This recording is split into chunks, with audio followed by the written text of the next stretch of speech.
What's up, everybody? It's AJ with etrailer.com. Today we're going to be checking out the Konig self-tensioning tire chains. We're going to be putting them on our 2022 Toyota Highlander.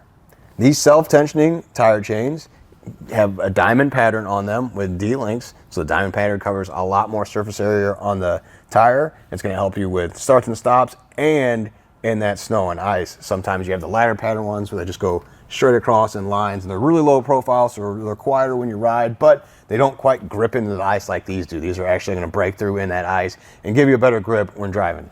The self-tensioning portion here really sets it apart from other chains just because it's all built in. I really like that I don't need an extra second piece to find when it's time to put these chains on, because you're going to be in the snow and ice. You're not going to be wanting to look for things. So it's right here. You pull this hook down, hook it in the loop. That's what helps tension that chain even further. It's much better than the add-ons you usually have to buy that have the hooks that you have to stretch out here and attach on the chain, and that's a separate thing that's got to be there with the chains when you need them.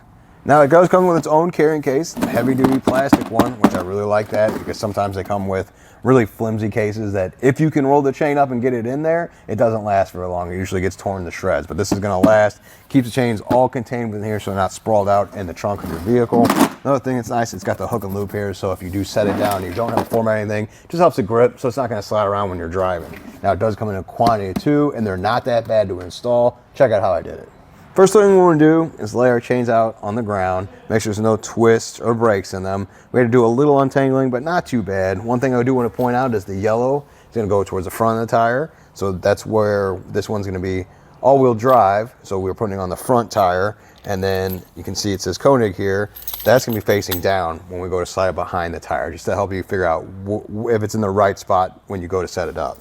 So this is going to go around the tire. So let's just go ahead and slide it behind.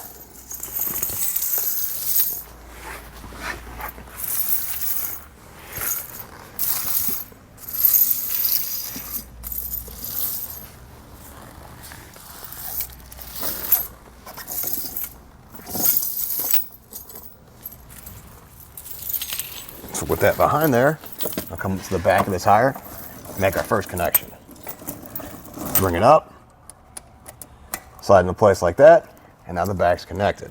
So drape the chain over the tire towards the front. Something to help me out is I'm going to connect the red hook to the red chain. Lost my grip there. There we go. Now that's going to help it hold it there. I'm not going to worry about it falling down off the tire. So we'll bring these parts around just like that. So the red catch here, I'm going to feed this gray portion through. So this goes in the side like that. We pull back this gray lever. Now as I pull on this, you'll hear it ratchet tight. Seems good right about there. And then we can bring down the hook to make that final connection. With that done, this side feels nice and tight. We're gonna do the same thing on the other side.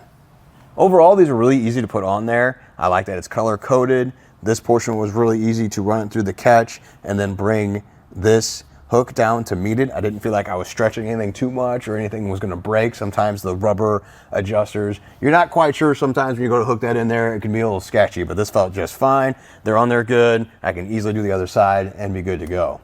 Well, I think that does it. Thanks for hanging out and hope this helped.